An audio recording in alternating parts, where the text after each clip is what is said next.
Good morning all of you. सबसे पहले कल जैसा कि ठीक है तो चुंबकीय फ्लक्स के बारे में हमने बताया था और चुंबकीय फ्लक्स में ये कहा था कि जो किसी काल्पनिक पृष्ठ से होकर गुजरने वाली चुंबकीय बल रेखाओं की जो संख्या की माप होती है उसे हम चुंबकीय फ्लक्स कहते हैं। यदि हमारा क्या हो कि पृष्ठ क्या हो चुंबकीय क्षेत्र के लंबवत हो तो ऐसे कंडीशन में phi B is equal to कितने का होगा, बी इंटू ए के होगा, जहाँ बी क्या है चुंबकीय वेक्टर है और आपका ए क्या है क्षेत्रफल वेक्टर है। तो चलिए इसी पे हम कुछ एक दो क्वेश्चन को अप्लाई करेंगे कि क्वेश्चन कैसे हम इस पे लगाएंगे। जैसे एक क्वेश्चन है कि किसी स्थान पर चुंबकीय क्षेत्र वेक्टर फॉर्म में दिया हुआ है कि चुंबकीय क्षेत्र इसने कहा है कि vector B is equal to दे दिया है कि vector B is equal to दिया है 0.5 आई कैप 0.5 आई कैप और आगे कह रहा है माइनस 0.3 जे कैप 0.3 जे कैप है, ठीक है। और साथ ही साथ इसमें कह रहा है कि वेबर पर मीटर स्क्वायर इसका मात्रक दे दिया है कि वेबर पर मीटर स्क्वायर इसका जो है क्या है मात्रक है।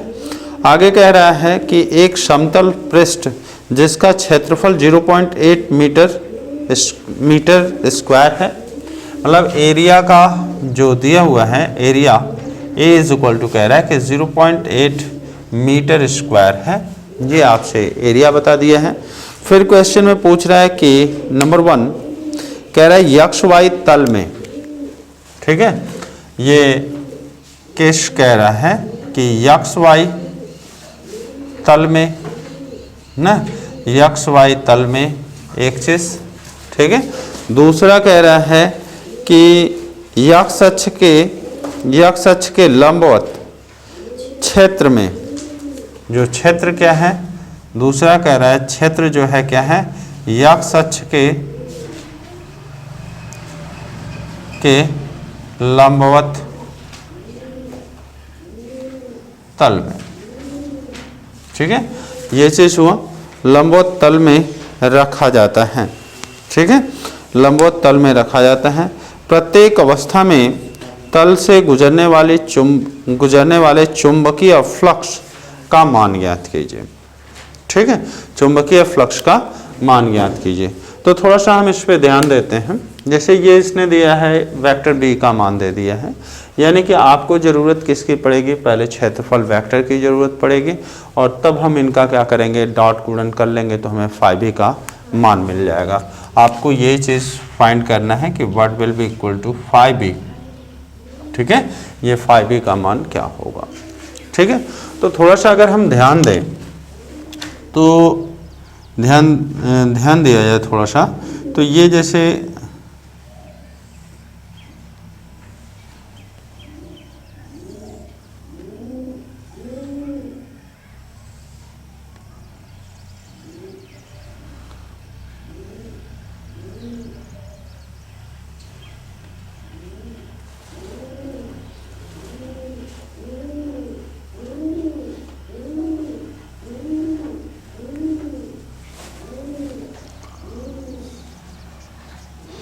इसको हम मान ले रहे हैं कि ये हमारा क्या है जेड एक्सिस है, ये वाला हमारा जो है एक्स एक्सिस है और ये वाला जो है आपका क्या है वाई एक्सिस है, वाई एक्सिस है।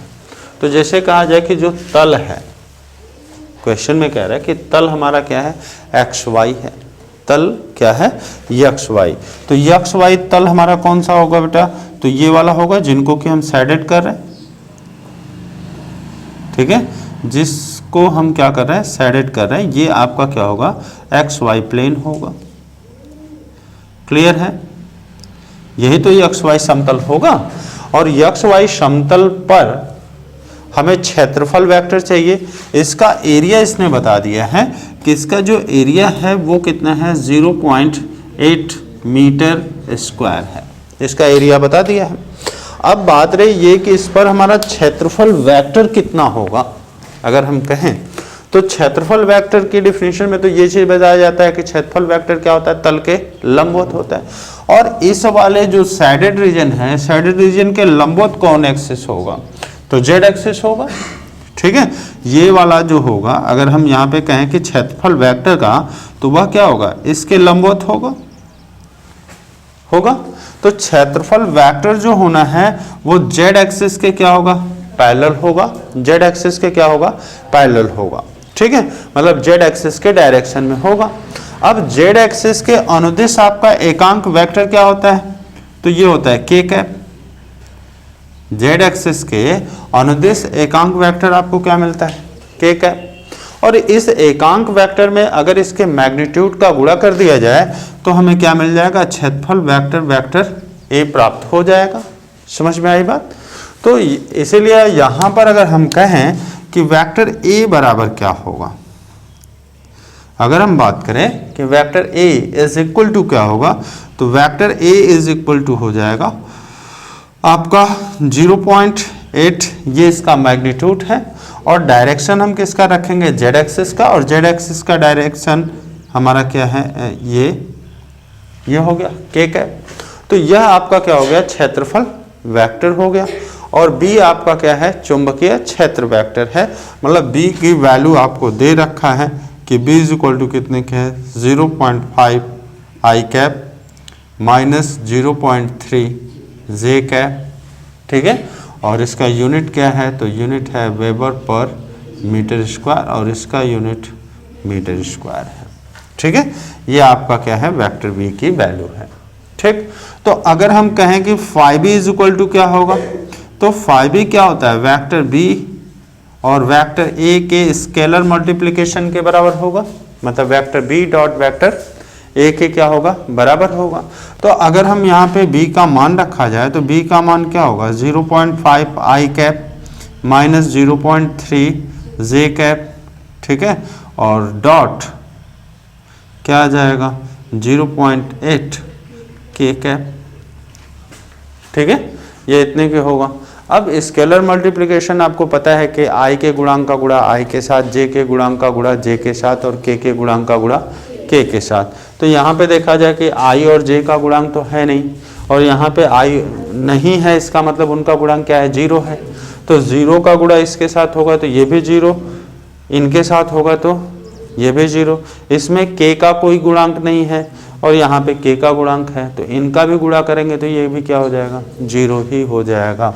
इसका मतलब क्या हो गया कि इनका स्केलर मल्टीप्लिकेशन किया जाए तो ये चीज़ मिलेगा कि 0.5 इंटू 0 माइनस 0.3 इंटू 0 और प्लस हो जाएगा 0 इंटू 0.8, गुणा कर लीजिए, ओवरऑल इनका मान क्या आ जाएगा, 0 आ जाएगा।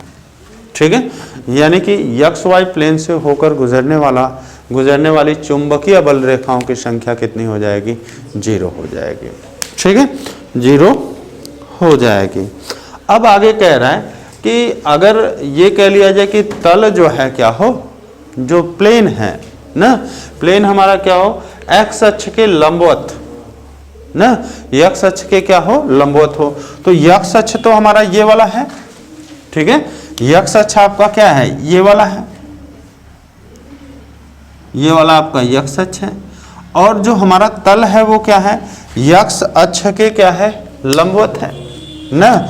एक्स अक्ष के लंबवत कौन सा तल होगा, ये वाला होगा, जिनको कि अब हम रेड से शेडेड कर रहे हैं। ठीक है, ये वाला एक्स अक्ष के लंबवत तल होगा।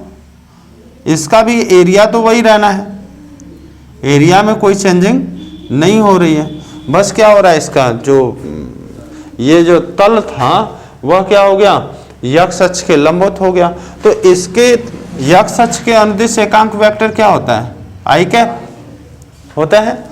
और यहाँ पे अब अगर देखा जाए कि तब यहाँ पे वेक्टर ये दूसरे वाले कंडीशन में क्या हो जाएगा, तो दूसरे वाले कंडीशन में अगर हम देखेंगे सेकंड केस में देखेंगे तो सेकंड केस में आपका होगा क्या कि वेक्टर ए बराबर क्या हो जाएगा, तो वेक्टर ए बराबर हो जाएगा कि 0.8 और यहाँ पर आई कैप हो जाएगा। ठीक है, यह इतने के क्या हो जाएगा, बराबर हो जाएगा। अब अगर देखा जाए तो यहाँ से अगर हम फाई बी का मान निकालें, कि फाई बी हमारा क्या होगा, तो phi B is equal to क्या हो जाता है, वेक्टर बी और डॉट वेक्टर ए के, और वेक्टर बी का मान है कितना, तो 0.5 आई कैप माइनस 0.3 जे कैप, ये इतना, और इनके साथ डॉट प्रोडक्ट किसका होगा 0.8 और किसके आई कैप के। ठीक है, अगर आप लिखना चाहो तो यहाँ पे लिख भी सकते हो, 0 जे कैप भी लिख लो, कोई फर्क नहीं पड़ेगा, या मन करे तो यहाँ पे और लिख लो 0 के कैप, तो उससे कोई फर्क नहीं पड़ने वाला है। यहाँ पे भी बगल में हम लिख दे रहे हैं प्लस 0 के कैप, ठीक है, और डॉट ये हो गया 0.10, ठीक है। ये 0 लिखने से कोई फर्क नहीं पड़ा है, क्योंकि उनका 0 से गुणा होगा तो वो ऑलरेडी क्या हो जाएगा, 0 के बराबर हो जाएगा। अब गुणा कैसे करते हैं, तो भैया आई के गुणांक का गुणा आई के साथ, जे के गुणांक का गुणा जे के साथ, और के गुणांक का गुणा के साथ करेंगे ना। तो यहां से आई का गुणांक कितना है, 0.5 है, गुणा किसके साथ, 0.8 के साथ, ठीक है। फिर माइनस साइन है, माइनस लगा लिया। यहाँ पे 0.3 का गुणा किसके साथ होगा, 0 के साथ, और फिर प्लस 0 का गुणा 0 के साथ हो गया। तो यहाँ से देखोगे तो ये इसका गुणा करेंगे तो कितना आएगा, 4.0 आएगा, और ये सभी तो 0 आ जाने हैं, तो यानी कि फाई बी का मान क्या आ जाएगा, 4 आ जाएगा, या 4.0 भी कह सकते हैं। और इनका मात्रक क्या होगा, तो इनका मात्रक वेबर होगा ना, वेबर हो जाएगा, यानी कि ये चुंबकीय फ्लक्स आपका कितना हो जाएगा, 4 वेबर के बराबर हो जाएगा। ठीक है, तो ये आपका क्वेश्चन था। ठीक है, ये था। एक क्वेश्चन थोड़ा सा और देख लेते हैं। जैसे कह रहा है कि 40 सेमी लंबी तथा 8 सेमी परिच्छेद क्षेत्रफल वाली प्रणालिका है। कोई प्रणालिका है ना, प्रणालिका का मतलब तो आप जानते हैं धारावाही प्रणालिका के बारे में। तो ये कह रहा है कि 40 सेमी लंबी, इसकी लंबाई बता रहा है कि यल इज इक्वल टू कितने के है, 40 सेमी के है।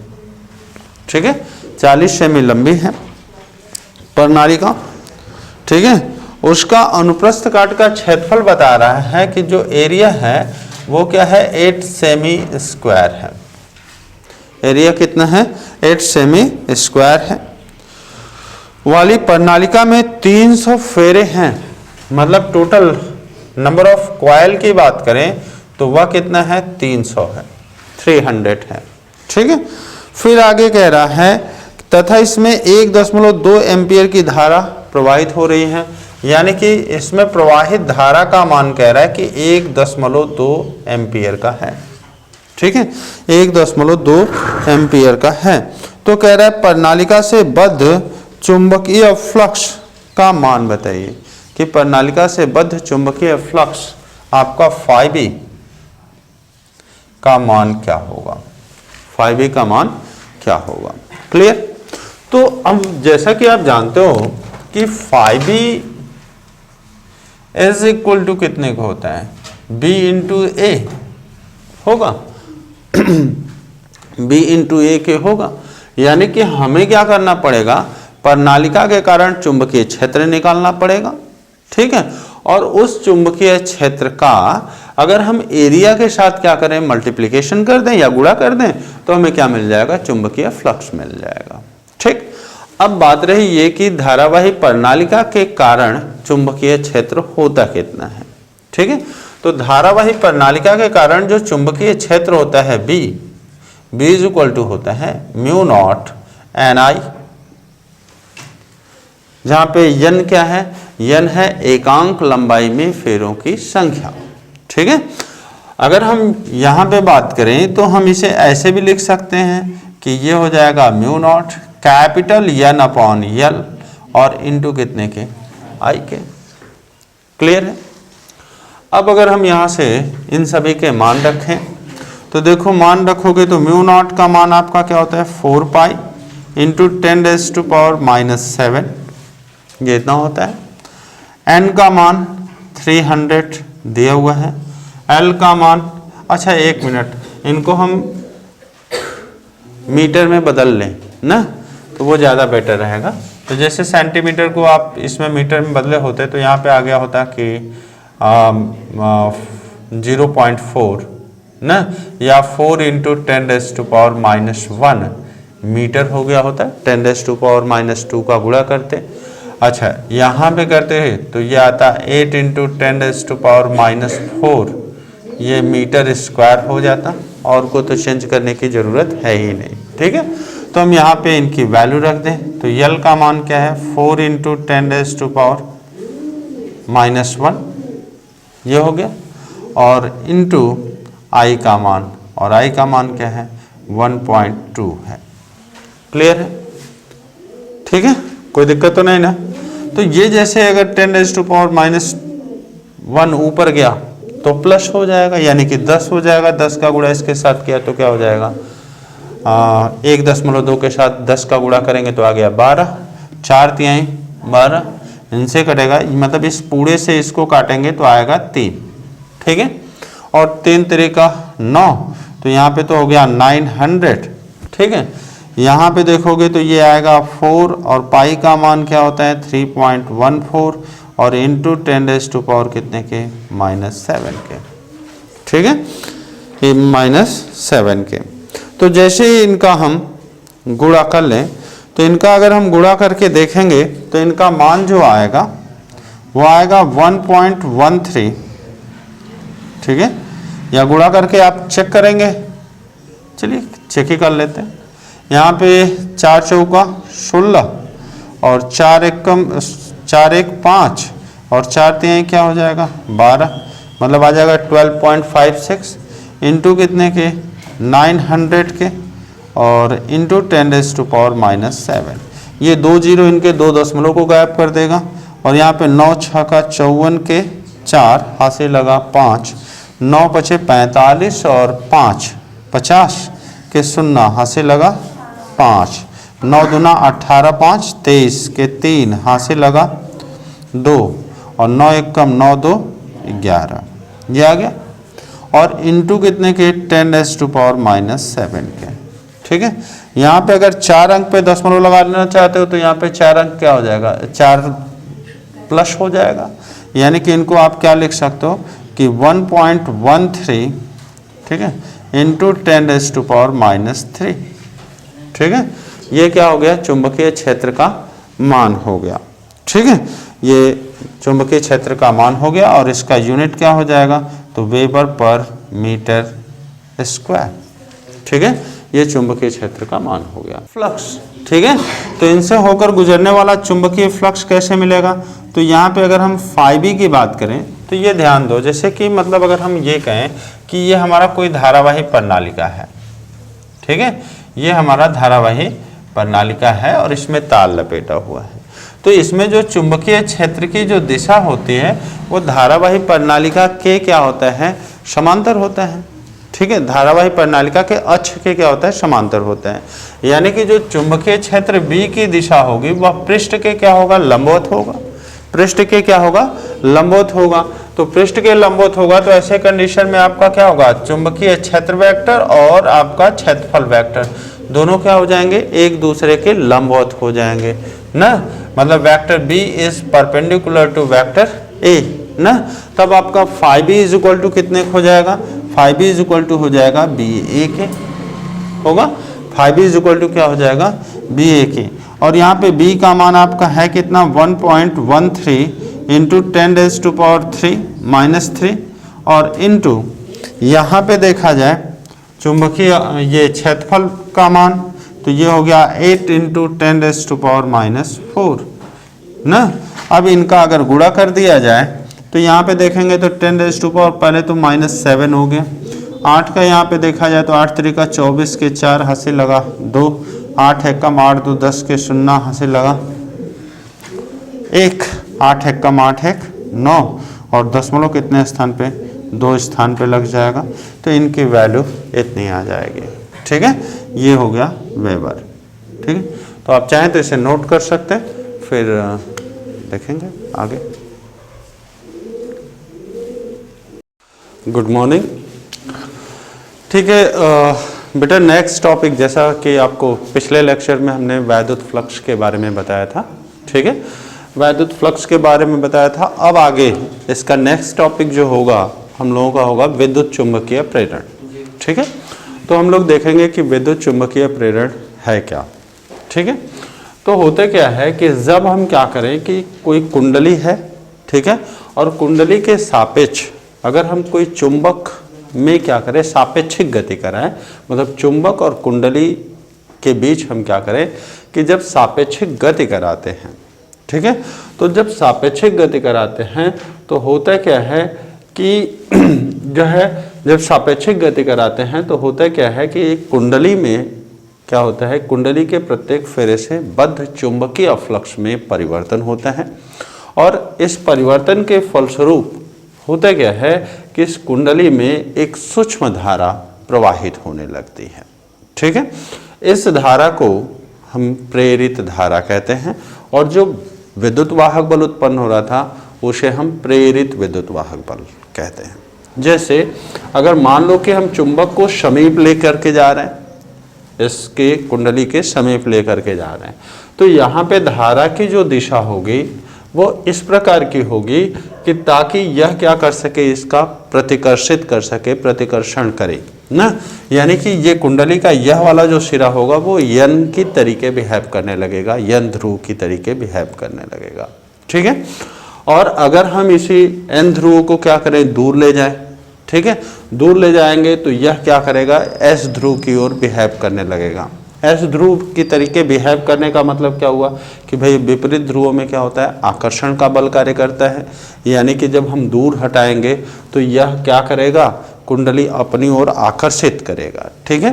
तो जब कुंडली अपनी ओर आकर्षित करेगा यानी कि यह परिवर्तन का क्या कर रहा है, विरोध कर रहा है, यह परिवर्तन का विरोध कर रहा है, मतलब चुंबक को दूर ले जाने का यह क्या कर रहा है, विरोध कर रहा है। और यहाँ पे जब हम इसको समीप ले जा रहे थे तो यह क्या कर रहा था, तब यन ध्रुव की तरीके बिहेव कर रहा था।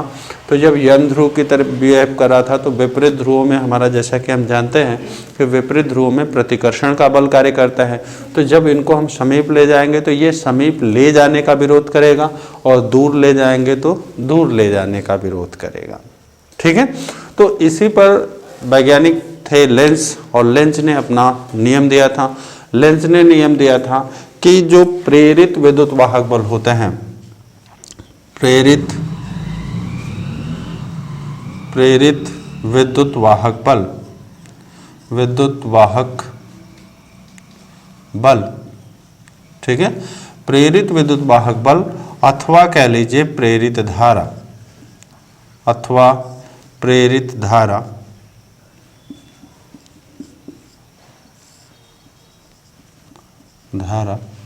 सदैव उस कारक का विरोध करता है जिसके कारण वह स्वयं उत्पन्न होता है, जिसके कारण वह स्वयं उत्पन्न होता है। या आप कह लीजिए कि प्रेरित विद्युत वाहक बल अथवा प्रेरित धारा की दिशा सदैव वह होती है जो जिससे क्या हो, जिसके कारण कि वह उसको उत्पन्न करने वाले कारण का या कारक का विरोध कर सके, ठीक है, कारण या कारक का क्या कर सके, विरोध कर सके।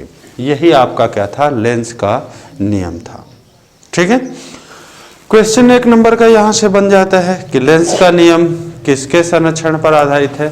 तो ये जो लेंज का नियम है, लेंज का नियम, लेंज का नियम ऊर्जा संरक्षण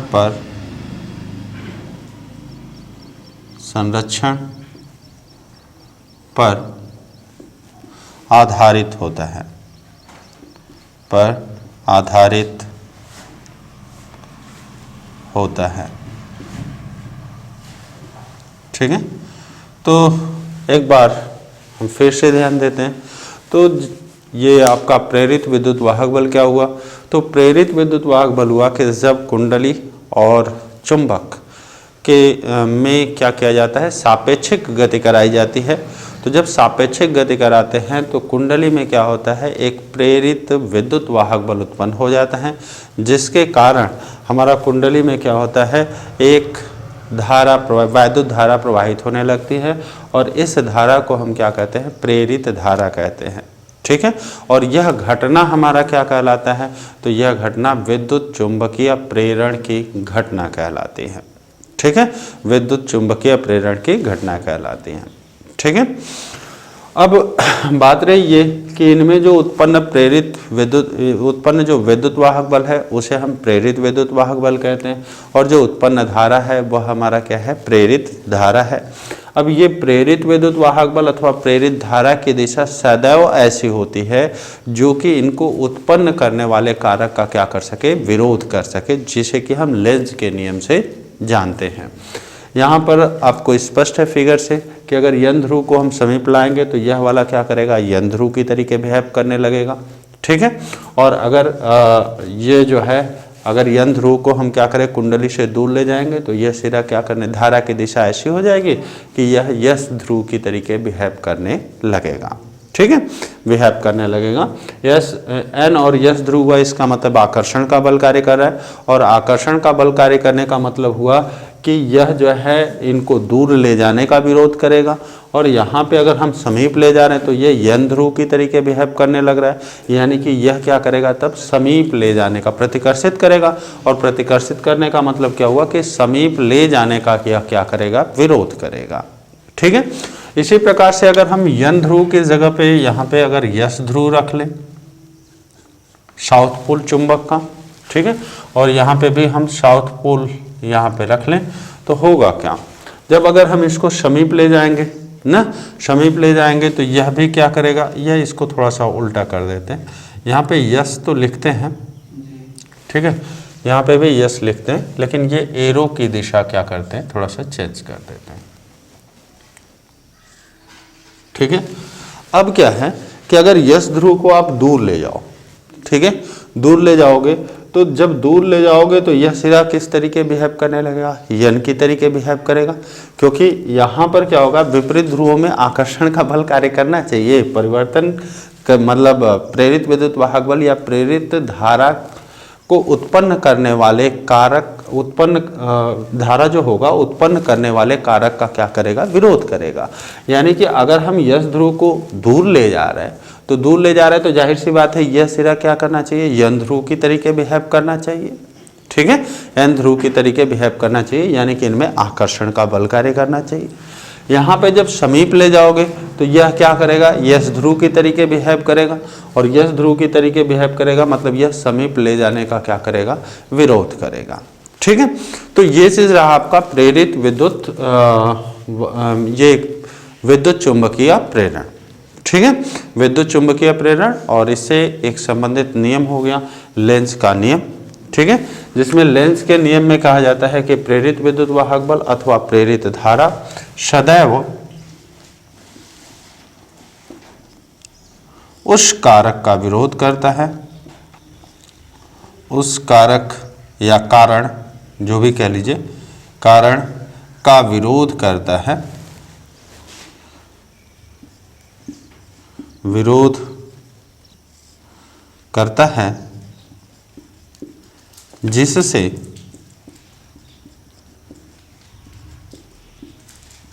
वह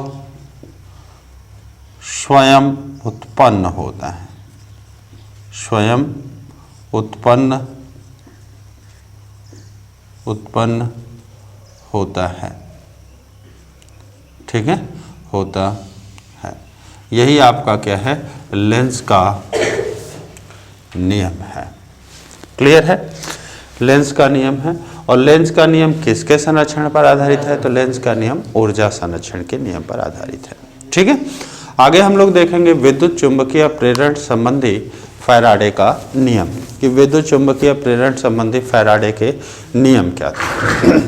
तो नेक्स्ट टॉपिक जो है वो हमारा है फैराडे का नियम, विद्युत चुंबकीय प्रेरण संबंधी फैराडे का नियम। विद्युत चुंबकीय प्रेरण संबंधी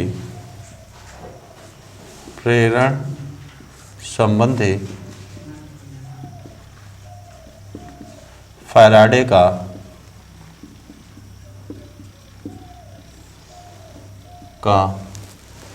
नियम। तो ये जो वैज्ञानिक थे फैराडे ने क्या किया था कि विद्युत चुंबकीय प्रेरण के संबंध में दो नियम दिए। ठीक है, दो नियम दिए, जिसमें जो पहला नियम है फर्स्ट नियम को हम न्यूमैन का नियम भी कहते हैं। न्यूमैन का नियम भी कहते हैं, न्यूमैन का नियम कह दीजिए या तो इसे फैराडे का प्रथम नियम कहिए।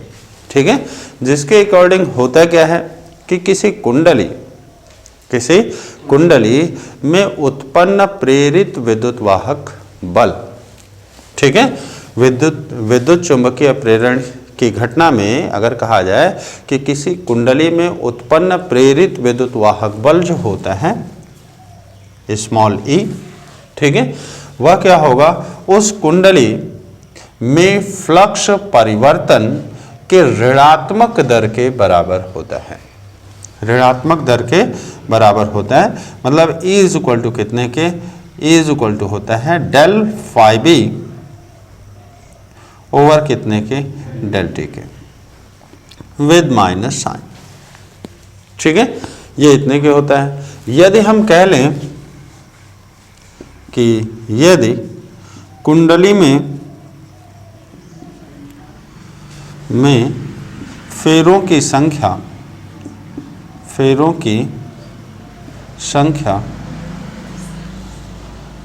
क्या हो, कैपिटल एन हो, ठीक है, कैपिटल एन हो, तो आपका हो क्या जाएगा, तब आपका E बराबर कितने का हो जाएगा, तो E बराबर हो जाएगा माइनस एन इंटू यहाँ पर हो जाएगा डेल फाई बी ओवर कितने की, डेल टी की।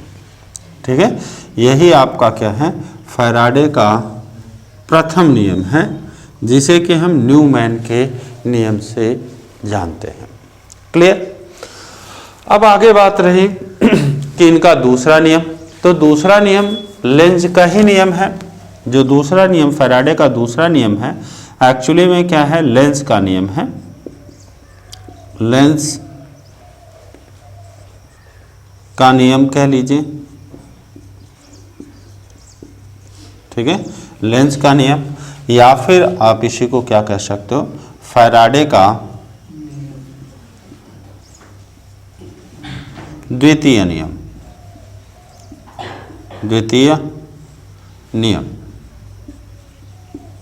ठीक है, द्वितीय नियम।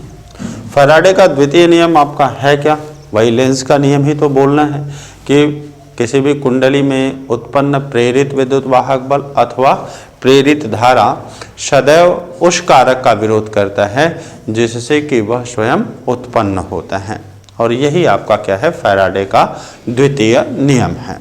ठीक है, द्वितीय नियम है। तो लेंज के नियम के अनुसार होगा क्या, लेंज के नियम के अनुसार किसी कुंडली में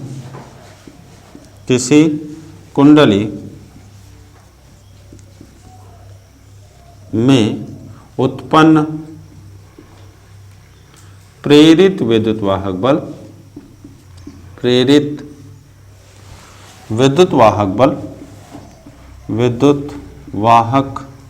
बल अथवा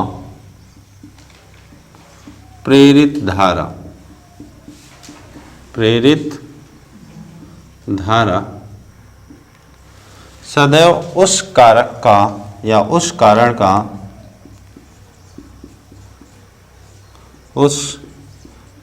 का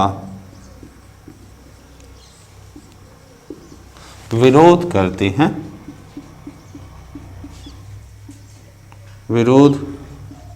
हैं जिससे वह स्वयं उत्पन्न होती है, वह स्वयं उत्पन्न होती